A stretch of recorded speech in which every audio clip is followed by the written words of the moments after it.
Gente, começou! Como vocês estão? Vou esperar todo mundo entrar, eu tava super ansiosa, cheguei 1 minuto antes, vocês acreditam? Como é que vocês estão? Comentem aí, mandem oi! Hoje a gente tem um convidado super especial. Estamos abrindo aí a Semana Tech com uma abordagem super bacana.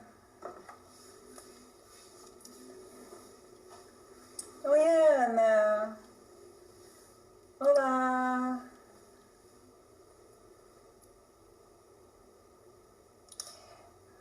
Vamos chegando aí, avisem os amigos que vocês estão aqui, acho que vai aparecer um coraçãozinho, acho que aqui, se eu estiver apontando certinho, aperta bastante rápido nele aqui, para todo mundo saber que vocês estão chegando. Olá, Fabrício!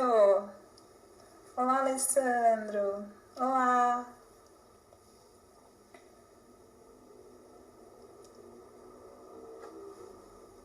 Podem sentar dando no coraçãozinho, aí o pessoal vai saber da nossa live, do conteúdo que a gente vai apresentar aqui, pode fazer perguntas, se alguém que vocês conhecem também tem alguma dúvida sobre a carreira de UX e UI, que é o que a gente vai falar aqui hoje, podem chamar também, vai ser um bate-papo super interessante. Bom, pessoal, vamos começar então. Eu tô super animada, tava super ansiosa. Primeiro de tudo, sejam muito bem-vindos, né? A primeira live que eu faço aqui no Instagram. Para quem não conhece, para quem chegou agora, meu nome é Micaele, eu sou Data Scientist, eu moro em Jundiaí, interior de São Paulo, e trabalho em Campinas, né, numa empresa chamada CIT. E da onde surgiu essa ideia de fazer a Semana Tech? Bom, a Semana Tech, ela foi pensada, na verdade foi super rápido assim o movimento para ela acontecer, mas o motivo dela já vinha batendo na minha cabeça há muito tempo, que é o quê? Eu recebo muitas dúvidas de muitas pessoas, tanto no LinkedIn quanto no Instagram, sobre várias áreas de tecnologia, né? Então, assim, eu escolhi focar em um mercado, mas aí a gente sabe que TI é um guarda-chuva imenso, né? Então, embaixo desse guarda-chuva, a gente tem várias carreiras diferentes. E aí, algumas dúvidas, elas eram tão focadas e tão pertinentes que eu não conseguia responder. Aí eu ficava pensando, né, como que eu vou fazer para que essa pessoa ela tenha a sua dúvida respondida, né? Porque às vezes é uma coisa que está ditando o destino da carreira dela. Mas de uma forma coerente, né? De uma forma que realmente tem embasamento. E aí a gente sabe que tem muitas pessoas em TI que são capacitadas em cada uma dessas áreas, né? Que vem essas perguntas. E aí eu pensei, bom, vamos fazer então uma forma de responder todas as perguntas de forma clara, mas com pessoas capacitadas, né? E foi aí que eu reuni essas perguntas, aí eu vi as que mais tinham, agrupei elas, vi as que mais tinham coisas em comum, e aí saiu a Semana Tech, que são 5 dias, onde cada um deles é um pilar dentro dessas perguntas, é um pilar dentro de TI. Então a gente viu muitas perguntas focadas em UX e UI, que hoje a gente vai abordar, em Agile, que a gente vai falar amanhã. A gente viu muita coisa também sobre oratória, sobre comunidades, que quarta-feira vai estar aqui a Thaísa para abordar com a gente. Na quinta-feira vamos ver muito sobre o web, sobre Node.js, sobre C Sharp, o que é melhor para começar, o que eu faço. E na sexta-feira a gente vai ver sobre Data Science, né? Então vai ser um bate-papo muito intenso nesses 5 dias. Todos os profissionais toparam fazer parte disso, são muito amigos meus também, então assim, eu ouvi muito sobre não só a qualidade deles, mas também sobre o lado humano, né? Então eles são pessoas que realmente têm muito a compartilhar e também se importam em ajudar. E agora a gente vai começar com o Thiago, né? Então o Thiago, ele é um amigo muito grande meu. A gente se conheceu lá num evento chamado GDG de São João da Boa Vista. E aí foi muito bacana porque o Thiago ele também tem uma vertente muito boa, criativa, ele é uma pessoa muito importante no mercado de UX e UI, né? Então ele trabalha na Hotmart, vai falar um pouco mais pra gente sobre isso. Eu vou agora adicionar ele aqui, gente, é a primeira vez que eu faço isso, então vamos ver se dá certo, hein? Vendo você, será que deu? Oi, Gente, eu tô assim, você falando de mim aqui, eu tô assim, rindo à toa. Nossa, não, eu tô honrada, né? Assim, quando que eu ia participar de uma live com o Thiago, né, gente? Até parece, Chegou viu? o dia, né? A honra aqui é minha. Homem, primeiro, antes de começar, eu quero te parabenizar, porque agora você é uma GDE, não é isso? Eu sou menina. Quando eu te conheci, você não era. Agora, parabéns, fiquei muito feliz quando eu soube da novidade. Ai, obrigada. Mas parabéns públicos aqui. Eu fiquei muito feliz, porque realmente tem muitos profissionais muito bons de GDS, né? Então, assim, receber esse título é uma coisa muito importante, né? A gente fica, caramba, será que a gente merece? A gente começa a se questionar, né? Tanto a gente vê pessoas muito boas, né? Mas obrigada, viu? É um prazer imenso ter você aqui. Eu que agradeço o convite. E boa noite para todo mundo que está aí nos ouvindo também em casa, nessa quarentena, né? Exatamente, né? Assim, a gente sabe que está sendo um momento muito complicado para todo mundo, né? Inclusive, até agradecer você, porque não sei todo mundo está assim, mas eu estou trabalhando parece que mais na quarentena do que antes, né? A gente acaba ficando no computador o dia inteiro, né? Então acaba não vendo a hora passar. Exatamente. E você às vezes está cansado, né? Participar agora com a gente desse bate-papo. Muito obrigada, viu? Para mim é um prazer. E aí, semana passada, pessoal, eu liberei aqui nos stories uma caixinha de perguntas, onde vocês colocavam as dúvidas de vocês, perguntas sobre o LEP. E muita gente perguntou, eu anotei todas as perguntas aqui, tanto nos stories quanto no link que está na minha bio, né? E aí, até começando aqui, antes de mais nada, quem é o Thiago, né? Acho que é a pergunta principal aí da pessoa que chegou agora, né? Quem é o Thiago? Nossa, pergunta difícil. Eu vou tentar explicar sem ser meu lado profissional primeiro. E depois eu falo o lado profissional. Thiago, eu nasci em Belo Horizonte. Moro aqui. Na verdade, eu moro perto de BH, chama Contagem. A cidade é bem próximo. Eu sempre me interessei muito por tecnologia. Desde muito pequeno. Eu lembro que quando eu tinha 13 anos, eu fiz um curso de web designer na época, né? Não era muito dividida a questão de carreira para um profissional de design. Então, eu fiz um curso, assim, bem básico na época era Flash. Quem é a galera das antigas vai saber o que eu tô falando. Era Flash. Agora, né? Oi? Entrega a idade. Entrega a idade agora. Entrega a idade. Mas eu sou novo. Então, era Flash, era Dreamweaver. Então, aí eu comecei a meio que entender esse mundo web, né? Então, eu lembro que na época era sites do Blogger, que era da Globo, né? E também dos Geocities, eu não sei como que fala, que era muito antigo o negócio. Eu comecei que eu podia criar coisas para a internet, sabe? E aí meus olhos, assim, se abriram para esse mundo, para esse universo. Thiago sempre gostou de desenhar, sempre foi uma pessoa muito da arte, assim, sabe? Era uma pessoa muito tímida, muito, depois a gente pode até falar mais sobre isso, muito tímida, eu falo com ninguém, mas hoje, assim, é uma coisa que é passado. Agora não imagina, né? Hoje... Você uma cultura muito interessante para conversar com o seu público, né? Então... Pois é uma coisa assim que foi necessário eu trabalhar isso para eu chegar onde que eu queria chegar.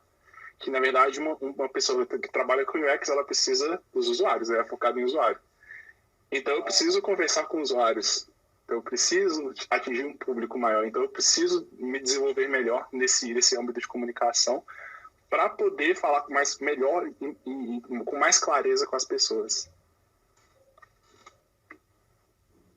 Acho que é isso. Eu acho que é legal isso também. Tô todo mundo aqui falando Flash, eu achei o máximo, né? Eu conheci, acho que é legal você falar disso, porque eu comecei, gente, com Neopets. Não sei se você jogou Neopets. Você jogou, Thiago? Não joguei, não cheguei a jogar. Neopets é um jogo que você tinha bichinho lá, então você tinha também uma página onde você apresentava o seu bichinho. Uhum. E essa página você desenvolvia com HTML. Aí eu fiquei lá, o que é esse negócio? Eu fazia uns temas, uns templates, aquele cursor que arrastava essa estrelinha. E comecei com isso. E você vê que engraçado, né? Como que a gente compara como a gente começou para onde a gente está agora, né? Tudo que passou, como essas coisas meio que aleatórias, né, fizeram sentido pra gente no nosso início, né? Total, eu vejo muitos amigos que vieram da galera, que a galera que é gamer, né, que vem de jogos. No meu caso, eu sempre gostei muito de música. Então eu era aquela pessoa que fazia blog para os artistas que eu era fã, sabe? Então assim, criava aquelas páginas e tal, eu sou muito mais da música, assim. E é muito legal ver isso. Eu tô vendo a galera aqui, ó, falando que era do Macromedia, Flash, e a gente realmente é muito dessa época aí. Ajax para criar textos piscantes, gente, quem nunca, né? Quem nunca, né? Quem nunca fez isso, né? Quanto mais brilhante o cursor do mouse ou aquela Comic Sans na cor verde. Nossa, horrível. Quanto mais tiver escrito no site, mais hiper descolada a pessoa é. Exatamente.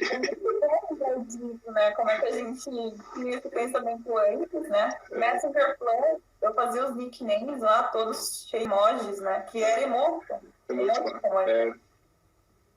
Nossa, gente, que bacana. E que nostalgia. Thiago começou lá com esses blogs e aí agora tá com UX, né? Então, você chegou a desenvolver também, né? Você desenvolve hoje. Como é que é isso, Thiago? Então, falando sobre assim, meu caminho aí, né? Eu formei em computação, por incrível que pareça. Todo mundo fala, nossa, você é designer, formou em computação. Formei em computação. Antes de computação, eu fiz técnica em informática. Foi ali que eu descobri esse mundo da programação no técnico. E aí eu resolvi fazer programação por questões assim que eu sempre gostei muito de colocar a mão na massa e desenvolver coisas para a web. Do meu passado, né? Questão de código e tal. Só que dentro da computação, igual você falou na introdução da live, é um mundo muito grande, tem muitas possibilidades. E eu tive a sorte de ter encontrado um professor, um orientador, que ele me mostrou esse caminho de UX dentro da computação. Para mim, ele é uma das grandes referências e ele fala principalmente de UX focado em acessibilidade também. E eu consegui trabalhar isso dentro do meu curso de computação. Então, assim, eu lembro que quando, sei lá, trabalhos da faculdade de disciplina, que era, sei lá, arquitetura de software, que era uma disciplina, assim, uma das mais difíceis da computação, pelo menos na universidade que eu formei, e você tinha que desenvolver uma máquina binária, por exemplo. Só que a minha máquina binária, ela era feita em HTML, JavaScript e tinha uma interface que eu pensei mais na interface. Então, por mais que minha máquina binária não estava funcionando corretamente, a usabilidade dela estava ótima e ela estava muito, muito visualmente bonita. Pensando assim, sabe? Então, só um exemplo assim, bem clássico. Então, meio que eu consegui utilizar esses minhas skills de design dentro do meu curso e lá eu consegui desenvolver outras skills, né? Focadas mais na lado de UX, assim. Eu não sei, falando de mercado, né? Tem um movimento muito forte que é as pessoas que formam em design gráfico ir para UX e também as pessoas que formam em algum curso de tecnologia ir para UX. No curso que eu fiz, eu tive disciplinas focadas em usuários, interface humano-computador. Então, eu aprendi no meu curso coisas que muitas pessoas não aprendem hoje na faculdade. A fazer teste de usabilidade, a fazer um bom roteiro de teste, a fazer análise heurística. Então, assim, eu aprendi isso na faculdade, coisa que era muito prático lá, que eu consegui trazer para o meu lado profissional, né? Não, isso é bacana porque eu não cheguei nem a ter essa parte da heurística e é uma das coisas que mais são utilizadas dentro da carreira de UX e UI, né? Assim, eu vejo muito, principalmente, essa parte que você comentou, ser usada às vezes em design sprints, né? Eu tive acesso a design sprints onde você tinha, por exemplo, uma semana para fazer toda a prototipação, mas antes você tinha que fazer o pensamento, né, se aquilo realmente estava sendo útil ou não para o usuário, né? Então, entrevistas e tudo mais. Eu acho que isso que você comentou meio que dá já uma base, né, para isso que você vai enfrentar nessa profissão, né? E acaba que auxiliou também você a fazer essa escolha, né? Então, desde lá de trás, você sabia que você tinha essa pegada mais para a parte frontal, para a interação com o usuário, né? Exatamente. Então, você não teve muita dificuldade para decidir a sua carreira dentro de TI, né, Chile? Não, assim, eu tive muitas dúvidas, como qualquer pessoa, que é um mundo muito grande, né? Então, eu já tive experiências com front-end, com desenvolvimento front-end. Na verdade, com o desenvolvimento, que eu falo, sei lá, front designer, que uma amiga até minha fala, sabe? Que eu fazia desde a parte de design e conseguia programar isso, né? Gerar os códigos para a web. Por quê? dependendo da empresa, pelo menos eu já trabalhei em empresas pequenas, que eu era a pessoa que tinha que fazer tudo, sabe? Então, assim, eu pegava Deus a parte de design, fazia toda a parte de levantamento de requisitos, coisas que hoje tem vários profissionais que são responsáveis, como PM, PO, né, depende da empresa. Fazia aí esse papel, fazia o papel do design e fazia o papel do desenvolvedor que programava isso para a web. Nossa. Só que aí eu fui traçando meu caminho com base no que eu mais gostava, mais me identificava e com base no que eu mais gostaria de evoluir, assim, e que eu me sentia melhor. E aí eu fui para o UX, que para mim é coisa de vida, assim, trazer soluções para os usuários, sabe? Quando a gente está falando de UX, a gente fala totalmente de usuários. Eu acho que, para mim, é o mais importante hoje. Para minha carreira, assim, eu acho que é muito importante, na verdade. Eu acho muito... Não fala foda. Já é 9 horas, né? A gente já pode falar. Você passou por todas as áreas, então você teve a certeza que você queria mexer com UX, né? Então, essa parte de interação com o humano, com o usuário que está ali atrás daquela tela, era importante para você. Então, mas logo nessa empresa que você comentou que você estava fazendo todo um trabalho ali, você já teve essa oportunidade de entrar de cabeça nessa área? Ou você teve que fazer talvez algum curso ali para às vezes mostrar mesmo, não, olha, eu tenho a competência de trabalhar por conta desse ensino que eu tive, e aí agora eu consigo acessar isso. Ou não, você teve que sair talvez para ir para uma outra oportunidade. Como é que foi isso? Assim, coincidiu, né, nessa empresa que eu já estava formando, já estava mudando de cidade, estava indo para Belo Horizonte. Então foi meio assim, bem certeiro o tempo, o time, assim. Eu formei, que eu já estava nessa época de decisão de que área que eu estaria seguindo. E aí eu formei e já fui para a Hotmart direto. Antes mesmo de eu formar, eu entrei na Hotmart para um cargo que eles precisavam de uma pessoa que sabia tanto UX, tanto desenvolvimento front-end. E chegou no momento que acabou que o produto precisou que eu fosse mais para o lado de desenvolvimento. Só que aí eu fiquei um certo tempo, aí depois eu pedi para focar totalmente em UX. E aí que aí realmente eles viram o valor disso, assim, o que eu acho incrível, sabe? Uma empresa, quando ela valoriza o profissional de UX, que não são todas, e que tem uma cultura que tá crescendo pro lado de UX, sabe? Que quer valorizar o usuário, né? E aí eu consegui focar totalmente no UX. Hoje, assim, meu trabalho, eu não mexo em código mais, ele é 100% em UX. Lá na Hotmart a gente fala, nós somos Product Designer, né? Que é um misto de atividades que envolve também negócio. Não só UX, não só UI, mas assim, a gente pode até depois falar mais sobre isso, mas é um leque maior que tem alguns focos diferentes, principalmente a questão de negócio também, que a gente se importa bastante.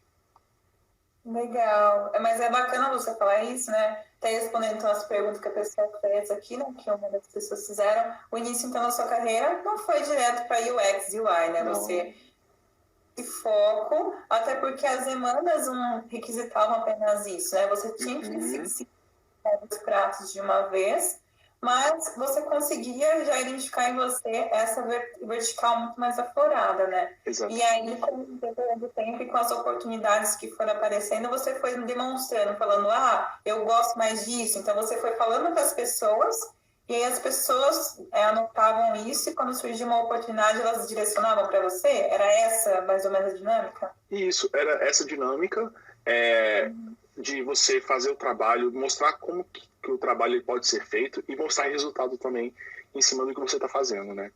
Quando uma empresa contrata uma pessoa para mexer em UX, ela está confiando no profissional para poder entregar resultado para a empresa também. Então, deram valor nisso, e a questão de design é a gente mostrar realmente valor. E aí, na última pergunta, você tinha comentado formas que eu tinha, que eu me especializei, né? Aí, depois da graduação, como eu formei em computação, eu senti que alguns gaps eles estavam faltando em relação ao design, né? Se eu queria tornar um UX designer, eu tinha que estudar algumas coisinhas que eu não tive um conhecimento disso no início, um ensino disso, né? Vamos dizer assim. E aí eu fiz um MBA, uma pós-graduação em design de interação, totalmente focado no que eu queria trabalhar. Uau. E aí que eu fui me especializando mais no assunto, entendendo mais as áreas. E eu te falo uma coisa, Mi, hoje dentro da área de UX é muito grande também. É um outro mundo, é enorme. Assim, dentro um profissional que... A gente acha que tem o UX e UI, e aí a gente acabou. Nossa, tem muita coisa. Então, assim, tem o UX que ele pode ficar responsável por estratégias, tem o UX Writer, que ele é responsável pelo tom de voz que aquele produto vai se comunicar com as pessoas. E, assim, aí tem o UX Researcher, que ele é focado totalmente em pesquisa. E tem, aí, assim, aí é um mundo imenso. Igual tem a tecnologia, que tem vários mundos, dentro de UX tem um mundo imenso aí também. E dentro dessas áreas, você escolheu se especializar na parte de interação, ou não? Você escolheu a parte gráfica, ou até mesmo o UX Writer, que você comentou? Hoje eu estou focado em Product Designer, né, que é uma junção de UX. A gente pega a parte de UX de negócio também, então é muito importante como um profissional de designer, de produto, focar em questões de negócio, entender o negócio, como a gente pode melhorar isso. E também tem a parte de UI também, que a gente, dependendo da empresa, depende muito da empresa, tá? O profissional de produto, ele chega a fazer também, mas isso não é uma regra, isso também varia de acordo com a empresa. Mas hoje, meu trabalho, hoje eu pego desde a parte de negócio, de UX e de UI também, para fazer. Então você atua junto com os POs também? Que são isso, exatamente. Dessa palavra, os POs são pessoas que vão lá, não são os donos do produto, né? Então, quando chega alguma dona dentro de tecnologia, são essas pessoas que a gente vai lá e pergunta, mas qual que é a finalidade dessa funcionalidade? E coisas desse tipo, né? Então, você atua junto com essas pessoas, Ti. Total. PO e PM, né? Aí, PM é Product Manager, né? Depende de empresa que eu falei nisso. Mas trabalho do meu lado, assim, a gente trabalha em dupla, basicamente. Porque o nosso trabalho se complementa, sabe? Quando a PO está olhando para o negócio, conversando com stakeholders, eu estou do lado de cá também ajudando a levantar isso. E a PO sempre me ajudando a trazer dados porque eu faço, eu levando dados para ela. Então, assim, é uma troca, assim, que ela tem que ser muito, muito ativa, entendeu? Mas é legal porque você fala sobre ter a proximidade com o usuário, né? Então, o PO, ele é quase a porta de entrada disso. Então, você estar lado a lado lá garante que a experiência que você vai gerar vai ser muito mais clara, né? Exatamente. E além de PO, PM, eu acho que o papel do designer é ele entender tudo que está acontecendo no produto ou na empresa em si. Então, ter contato com desenvolvedores é muito importante, porque é onde que vai chegar, eles que vão fazer o produto, né? Eles que vão colocar a mão lá para desenvolver tudo, transformar o que a gente faz em código, né? Compilar aquilo ali tudo. E também, se a empresa tem um setor de marketing, se a empresa tem um setor de suporte, é muito importante a gente ter essa comunicação também com esse lado, porque o de marketing vai trazer feedbacks que está chegando nas redes sociais, que está chegando através de site, seja lá a forma de comunicação. E o pessoal do suporte é onde que os tickets, as pessoas estão mandando com dúvidas. Então, a gente consegue pegar muito feedback de usuário através de todos esses canais. E além de outros que a gente, mais à frente, pode falar que o próprio UX Designer, ele pode também conseguir captar esses feedbacks diretamente com os usuários. Mas então, essa é uma dica que você dá, então, para quem estiver querendo ingressar nessa área, né?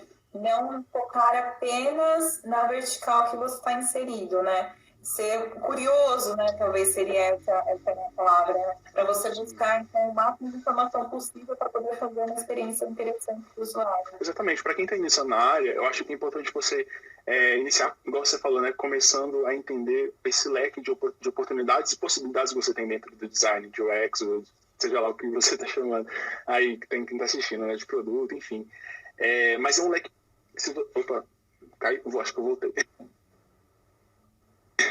Se você entender o mínimo, aí você consegue começar a aprofundar naquilo que você quer investir na sua carreira, sabe? Então, assim, acho que de básico, assim, entender o básico de tudo. Assim, igual, assim, o profissional de tecnologia, o básico não é saber SQL, saber lógica de programação.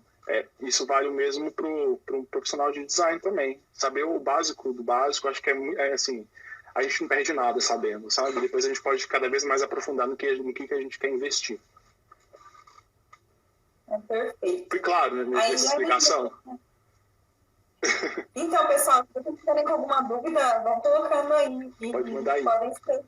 a gente vai responder. Aproveitem a experiência desse menino que está aqui com a gente. Ah, que isso. Uma pergunta que fizeram.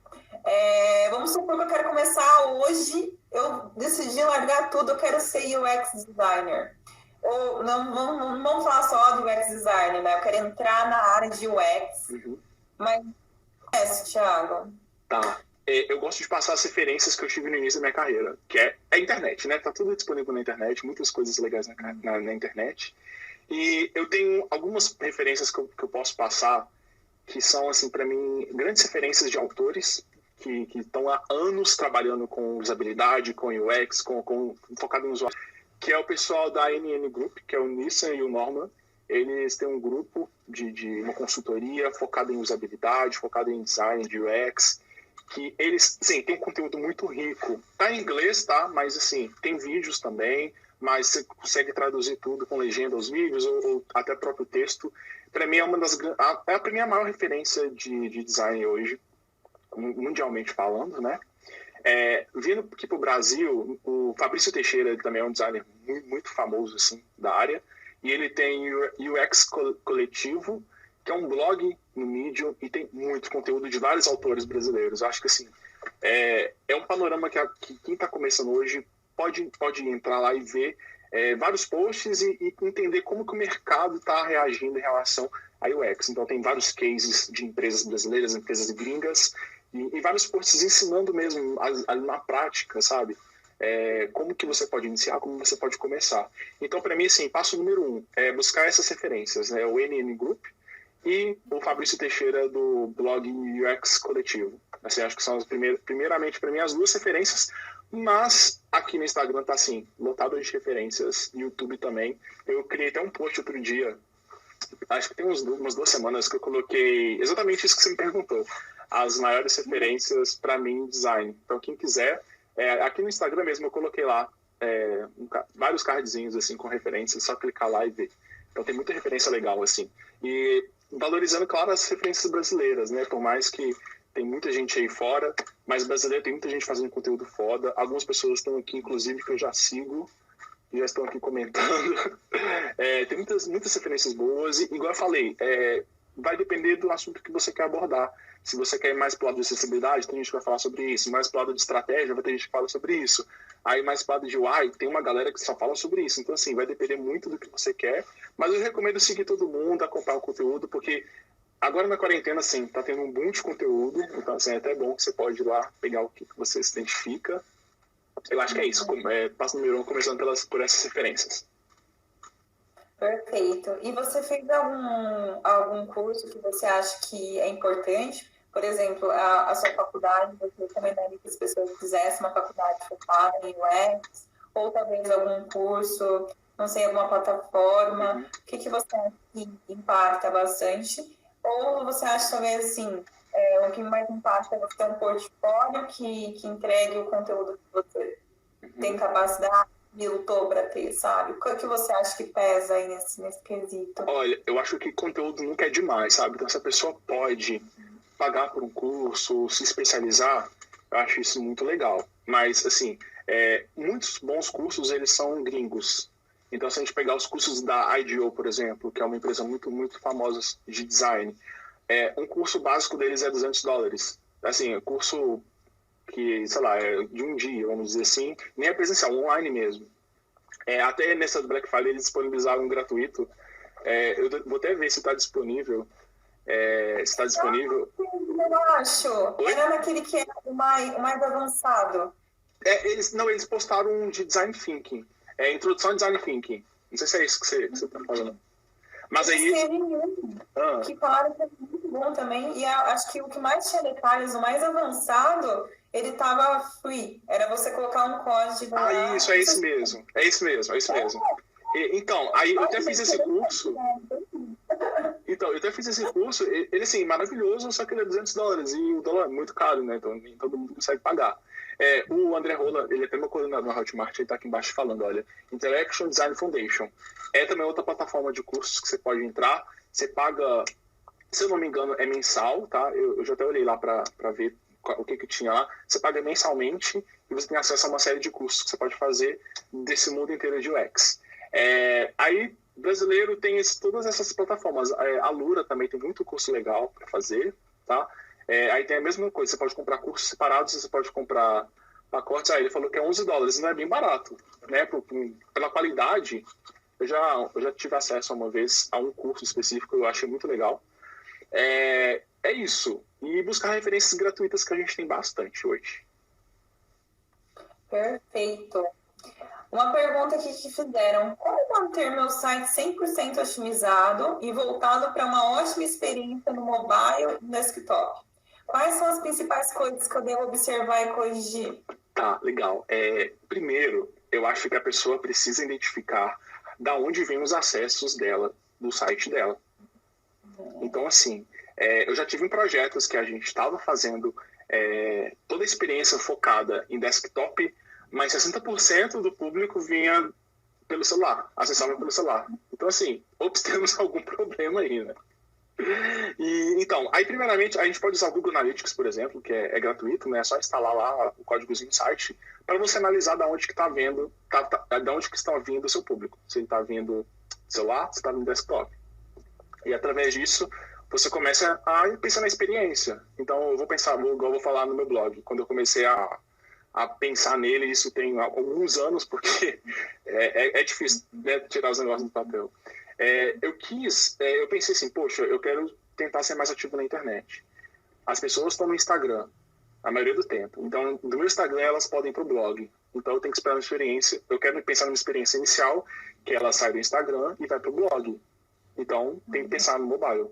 Com isso, aí nós temos vários problemas, né? Por exemplo, imagens muito pesadas. Então, a gente tem que otimizar todas essas imagens. Então, a gente tem várias plataformas que a gente consegue otimizar o peso da imagem, né? Não afetando muito a qualidade da imagem.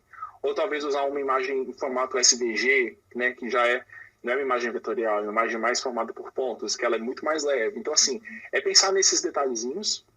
E, claro, pensar em acessibilidade também.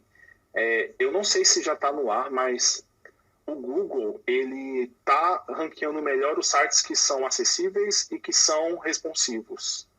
Então, assim, eu não sei, eu vi uma notícia que eles iam começar a ranquear por causa disso. Eles têm vários algoritmos que analisam isso, só que eu não sei se já está no ar essa mudança. Mas pensar muito nisso, pensar para o meu público-alvo, pensar se o meu site está acessível, que é muito importante, pensar se as minhas imagens, se o contraste da cor com o texto, do texto com o fundo tá muito bem pensado. Tem vários fatores que a gente pode falar aqui, mas inicialmente esse para mim é o básico, sabe? Pensar realmente em peso, se a pessoa vai... A gente tem que pensar, por exemplo, se uma pessoa do interior, por exemplo, daqui de Minas, que não tem igual tem na capital, será que ele vai conseguir abrir o meu site lá com uma internet, talvez nem 4G? Por exemplo, lá em Lavras não tinha 4G, onde que eu estudei. Era só 3G. Aqui em BH, já o meu contexto todo é em 4G, por exemplo. Será que a pessoa de lá vai ter a mesma experiência que eu vou ter no meu site? Então, a gente pensar nessa possibilidade, nessa gama de pessoas. Eu sei que é muito difícil, porque é uma coisa muito grande, mas a gente pensar ao máximo nessas questões externas para a gente poder melhorar o interno. Não, é bacana isso que você falou. E além da gente melhorar, otimizar, né, o nosso site em relação a carregamento, a tempo que que ele demora, né, para carregar, que a gente vai falar até muito mais isso também na parte de web da Semana Tech. Tem também a parte de acessibilidade, você comentou, né? Porque muitas pessoas utilizam os leitores, os browsers, para conseguir, de fato, entender os elementos, né? Uhum. Então, é muito importante que o seu site ele seja acessível a ponto de, quando eu apontar o cursor para algum botão, para algum texto, aquilo me retorne, né? Eu consigo entender. Então, assim, isso é muito importante, você pensar em todo o público que você vai ter, e não apenas um grupo, né, numa parcela, né, Thiago? Acho que a acessibilidade não faz muito sentido com o UX, né? Total, faz parte, né? Acessibilidade faz parte do UX. A todo momento, igual você falou de um botão, quando o usuário clica no botão, a gente dá um feedback para o usuário que ele está clicando naquele botão, ou que ele clicou, e se deu positivo, informar para ele, ou sei lá, se vai carregar uma página ou não, ou se deu algum problema, informar para ele através de recursos visuais, que errou, ou então, se não tiver visual, se o usuário estiver usando, por exemplo, um leitor de tela, permitir que o leitor de tela forneça essa informação para ele. E a questão de acessibilidade, ela é muito importante. Assim, eu acho que a única palestra que geralmente eu dou é sobre esse assunto, sabe? Porque quando eu estava, na época que eu estava mais focado em desenvolvimento, eu via uma dor muito grande de vários desenvolvedores que a questão de acessibilidade era um assunto que ele não era comentado de forma alguma.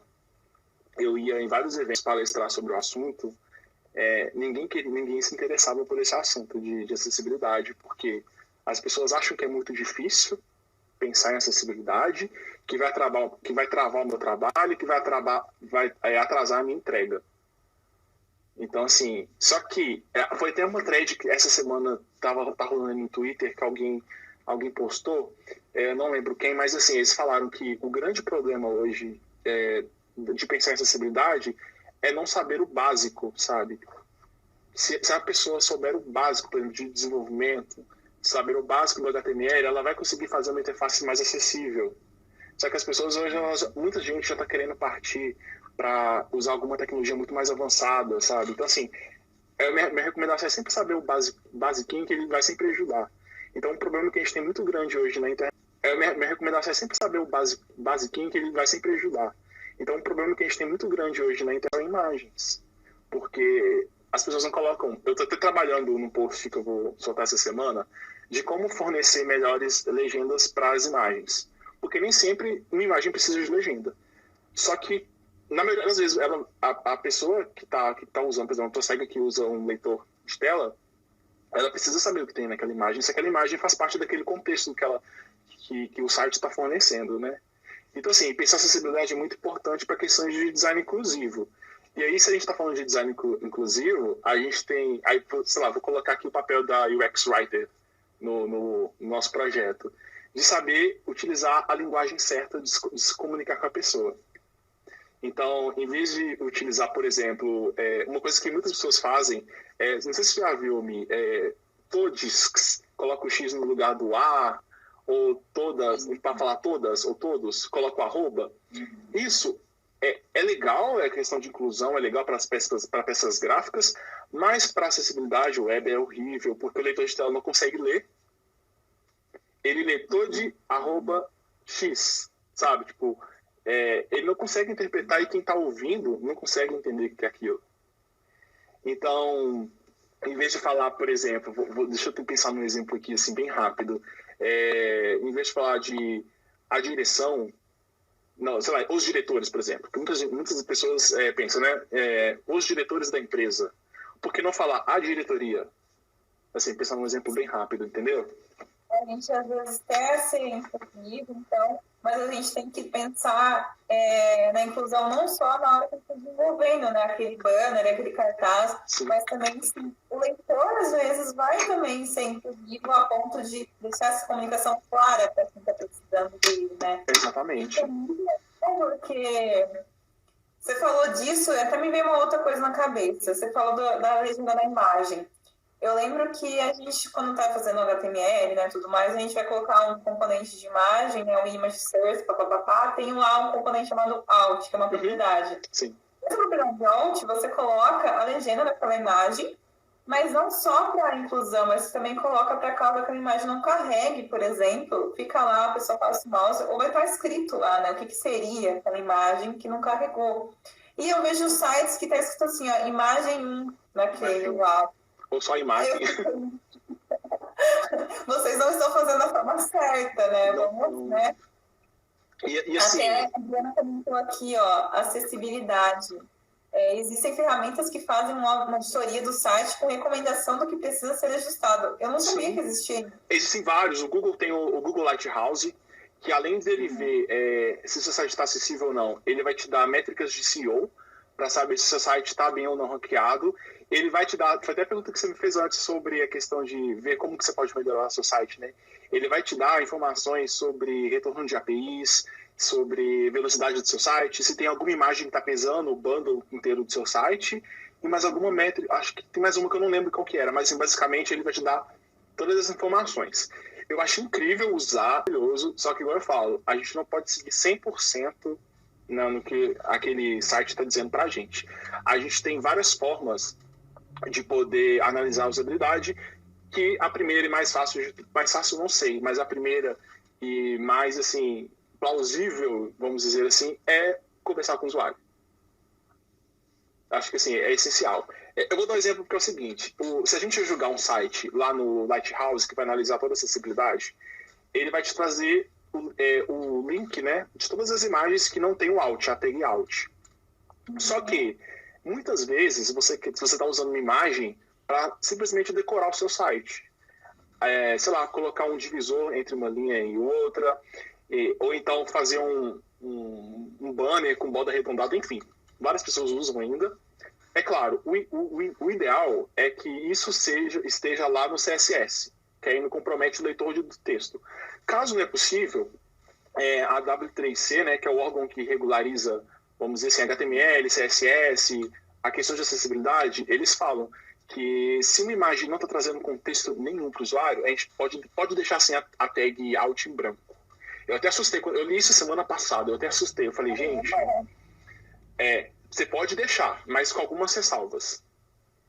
Assim, é só quando é um divisorzinho, mas aí você tem que meio que esconder aquela tag ali pro leitor através do CSS. É uma coisa assim que eles estão falando.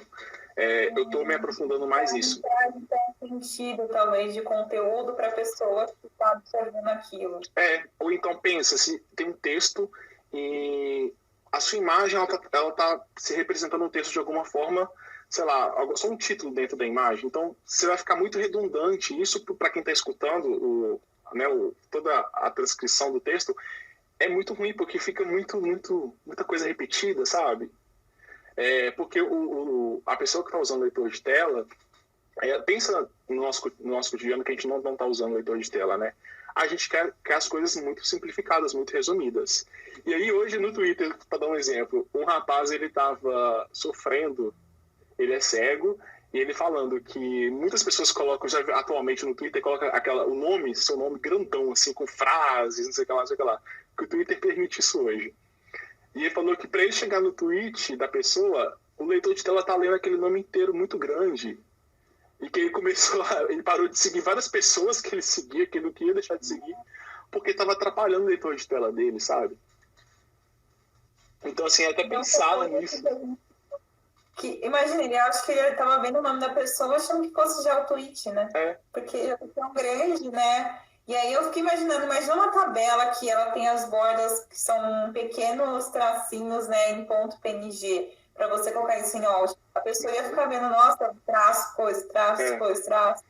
Então, assim, a gente precisa pensar 100% no usuário, né? Acho que a todo momento. Essa é a lição fundamental, né? Assim, o designer também, ele não vai saber totalmente, o designer de experiência do usuário, ele não vai saber totalmente o que o usuário está sentindo. A gente não sabe, a gente só entende com o usuário e passa isso para frente, sabe? E agora você falou, me veio uma dúvida. Você é o único da sua squad voltado para design ou você faz parte de um grupo, uma squad, você vai sendo alocado? Como que funciona isso, né? Legal. Então, hoje eu trabalho, assim, o time de design da Hotmart ele é grande, então nós temos equipes, nós temos diretorias diferentes, nós temos squads diferentes, mas hoje comigo eu tenho mais 2 designers, que a gente divide o nosso produto, né? Então cada um pega algumas responsabilidades desse produto e a gente trabalha bem junto nisso, né? Tem um designer que é o nosso coordenador, então a gente tem o nosso squad ali de design. Então meio que a gente trabalha muito junto, é claro que assim, a gente tem muito alinhamento, tem muita... É igual, vamos pensar no desenvolvimento de software de devs, né? Daily, weekly, desenvolvimento ágil, né? A gente traz isso para o design também. Então a gente tem a gente não faz daily, né? Na verdade, a gente faz nossas weeklies, nossas quinzenais, porque, principalmente nesse momento de corona agora, que tá todo mundo home office, eu acho que esse alinhamento é muito importante, sabe? Até pra gente, como nosso Hotmart é um universo com vários produtos, vamos dizer assim, a gente precisa alinhar bastante, principalmente os designers que estão em outras equipes mais afastadas, porque o que eu faço aqui pode impactar lá, o que eles fazem lá pode impactar no que eu faço. Então, esse alinhamento é muito importante. E aí, hoje, eu tenho, assim, eu como designer, eu estou meio que em 2 squads diferentes, atendendo esses squads, mas são squads que trabalham meio que num produto só, vamos dizer assim, entendeu? São só 2 projetos separados. E é muito legal isso porque eu acho que o meu contato com o desenvolvimento é muito Voltou? Voltou. Apareceu a mensagem aqui de 10%, acho que minha bateria tá acabando. Vou aproveitar, vou ligar aqui no carregador. E eu tava vendo aqui, já passaram 40 minutos de live, nem parece, né? Nossa, temos mais 20 minutos, né? É isso? Não, mas não parece, a gente tá conversando, tá tão bacana. Gente, então, eu tô amando, porque pra mim eu ficaria aqui até um tempão. Fazer a semana de UX. Vamos fazer a semana de UX. A gente convida várias pessoas. Pronto, agora não vai travar porque eu coloquei no carregador aqui. Vai morrer. Você estava falando que você divide o mesmo produto com... É o mesmo produto, mas são duas partes distintas que cuidam dele. Acho que são partes distintas do produto. Aí eu falei da minha relação com o desenvolvimento, que é muito forte, muito próxima. Então, assim, eu participo das deles do desenvolvimento também, porque eu quero entender o que eles estão fazendo e, claro, para dar suporte nas dúvidas que eles têm em relação a alguma coisa de interação, alguma coisa da interface, assim, que eles estão desenvolvendo. Legal isso que você fala, porque eu vejo muitas pessoas às vezes falando, né, que o desenvolvedor ou a desenvolvedora, né, a pessoa que desenvolve, ela não se dá muito bem com a pessoa do design e vice-versa, né?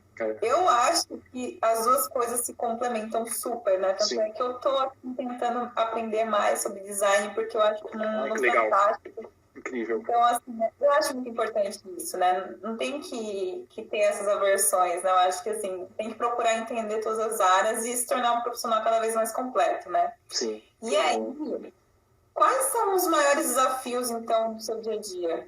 Nossa, então, eu vou falar, já que a gente está falando, só colocar meu carregador aqui, pronto.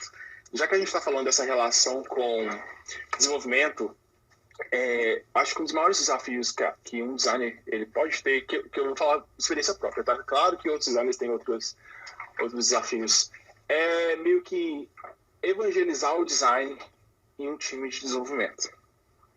É difícil porque muitos devs, eles na verdade, não querem muito pensar na questão de design para o produto e não ver que isso faz diferença no produto. Vamos por esse ponto primeiro. Então, o que eu fiz para poder me ajudar a meio que derrubar esse desafio, assim, a enfrentar esse desafio? Eu gosto muito de cocriação. Eu gosto muito de criar as coisas junto com as pessoas, que a gente fala, né?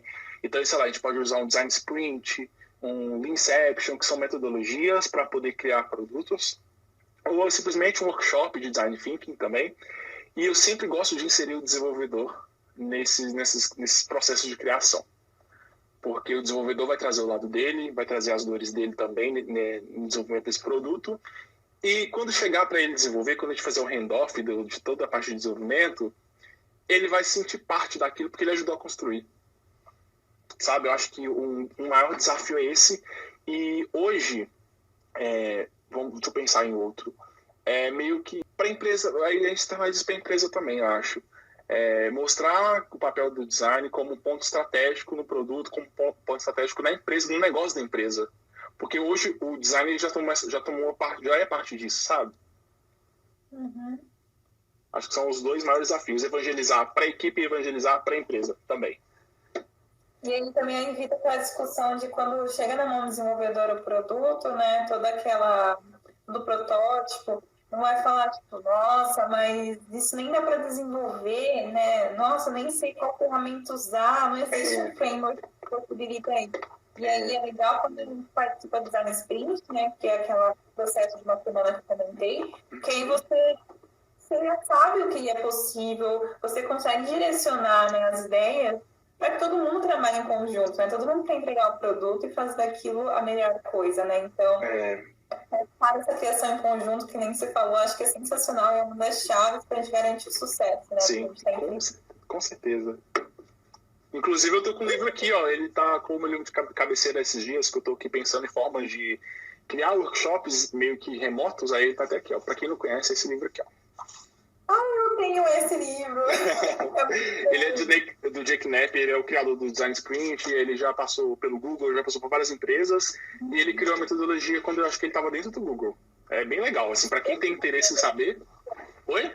A Google, esse método aí ele é da Google, a Google usa esse método chamado Design Sprint para testar todos os produtos dela e ver se faz realmente sentido, né? Para quem não conhece esse método, você faz toda essa jornada junto com o usuário, né? Então, é desenvolvedor, a desenvolvedora, é designer, é usuário. E aí vocês coletam tudo que é importante, né, com o usuário junto de você, né? E aí isso. você desenvolver um produto e ainda verificar depois, né? A parte da entrevista, né? Como é que a pessoa está se comportando em relação a esse sistema. A gente consegue ver pontos de calor, onde ela está clicando, se faz sentido, se ela demorou muito para fazer uma compra, poderia ter sido feito mais rápido, né? Exatamente. O legal do Design Sprint é que você não precisa usar só para produtos digitais, né? Então, não sei se todo mundo conhece, mas tem uma consultoria muito famosa de Design Sprint que chama AGN Smart. Ela é de Berlim.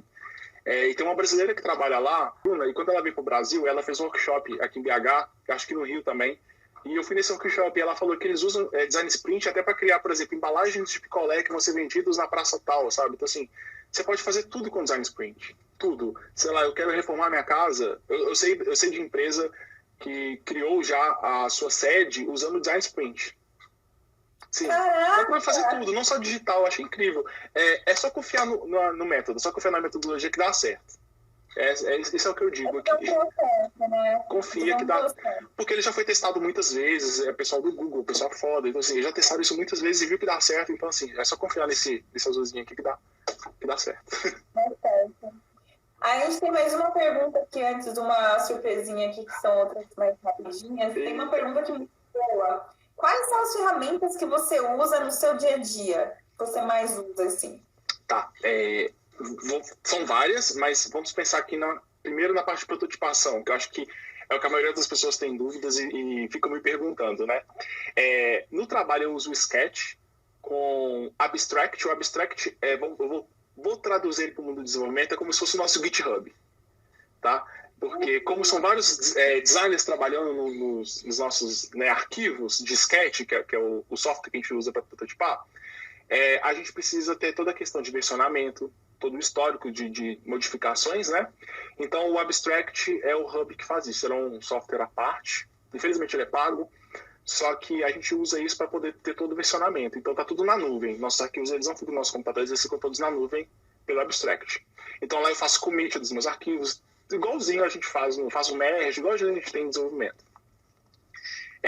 Só que em casa, como o Sketch é pago, eu não pago ele para mim, porque eu tenho na minha cabeça que ferramenta hoje, assim, principalmente para prototipação, o que tiver a gente consegue adaptar para fazer o que a gente quer. É claro que umas são melhores que outras, mas em casa eu uso o Figma. Tem a parte gratuita do Figma que me atende muito bem. Acho que você também está usando, não tá? Para fazer algumas coisinhas? Que eu vi esses dias. O Figma eu conheci, numa empresa que eu trabalhei, tinha 2 pessoas que até criaram o Figma Brasil com o Instagram, que é muito legal. É muito bom. E eles são meus amigos, né? A gente trabalhou junto e me apresentaram o Figma, faziam umas coisas super poderosas. Eu tô criando até ponte no Instagram com o Figma, eu tô achando maravilhoso.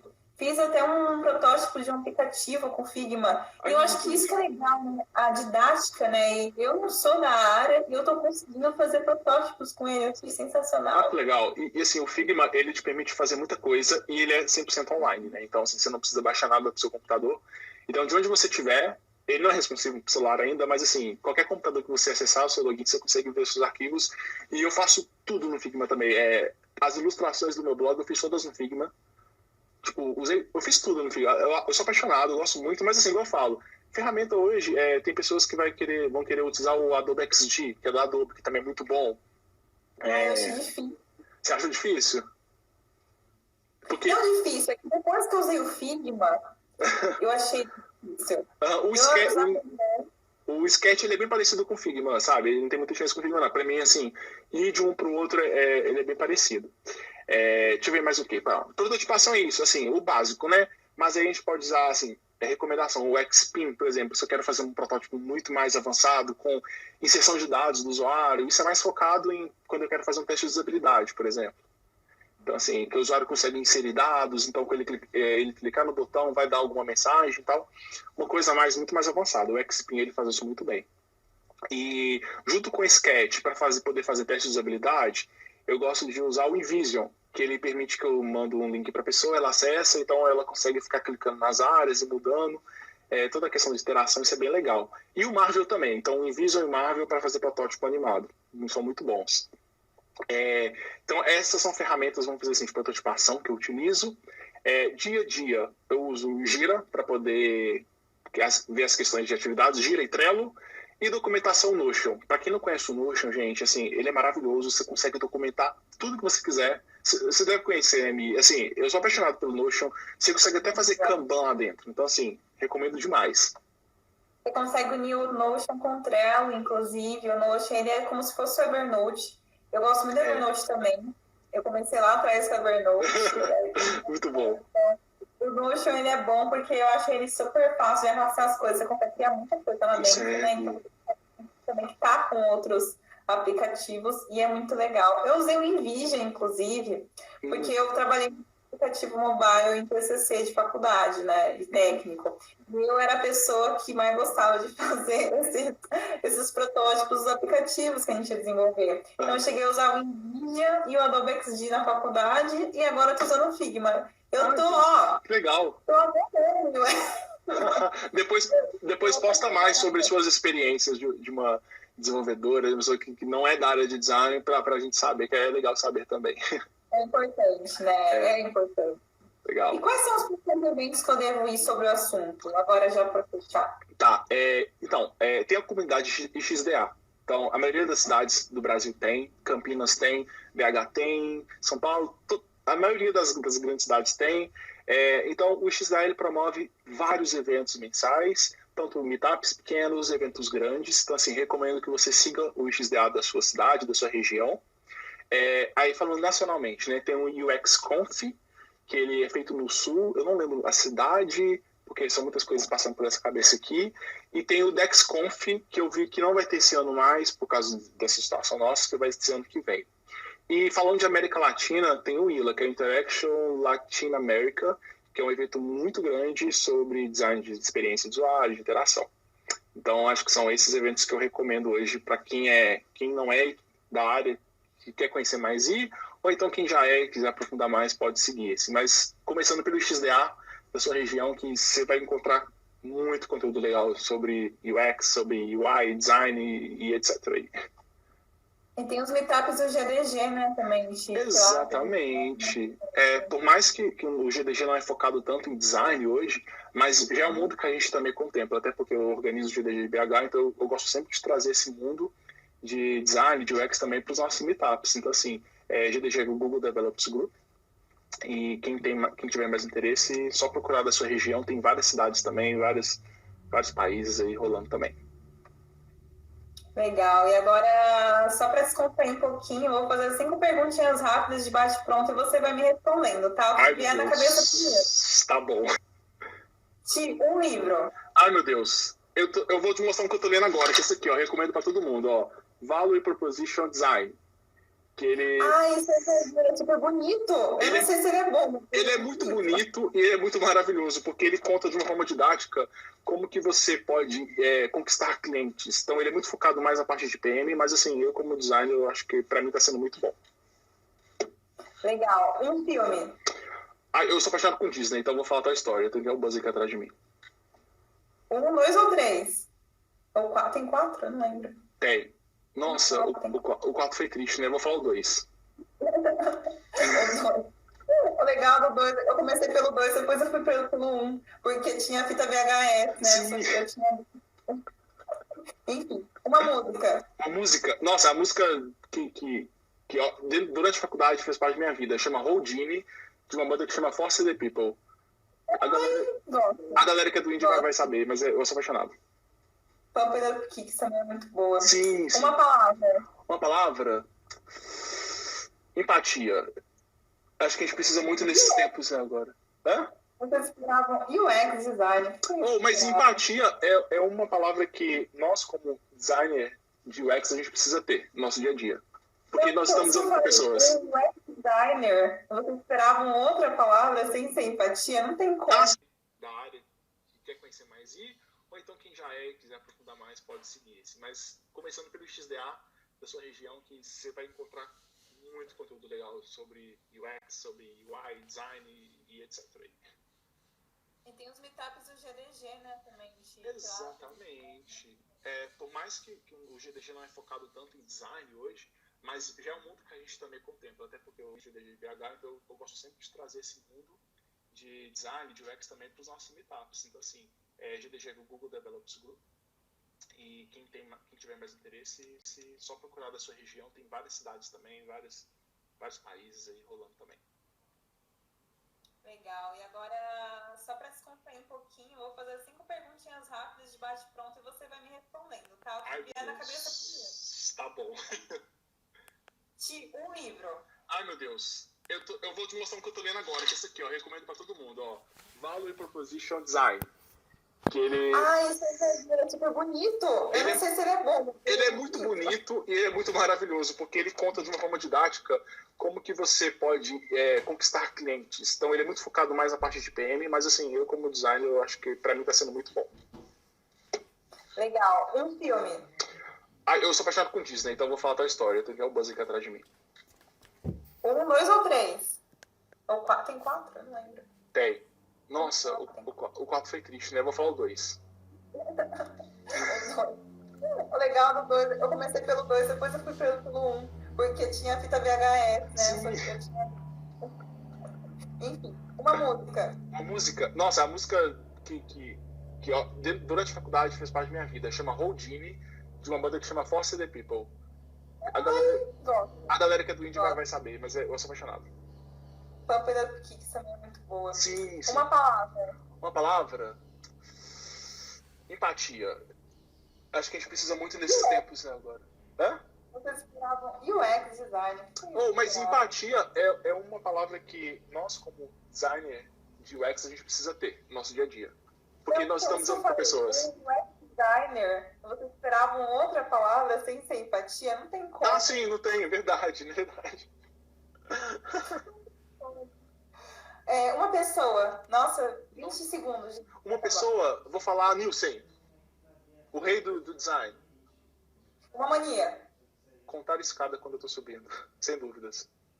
Fechou. Ti, muito obrigada. Falta 10 segundos para derrubar seu site. Me indica rápido. Notacriativa.com. Sigam esse site agora.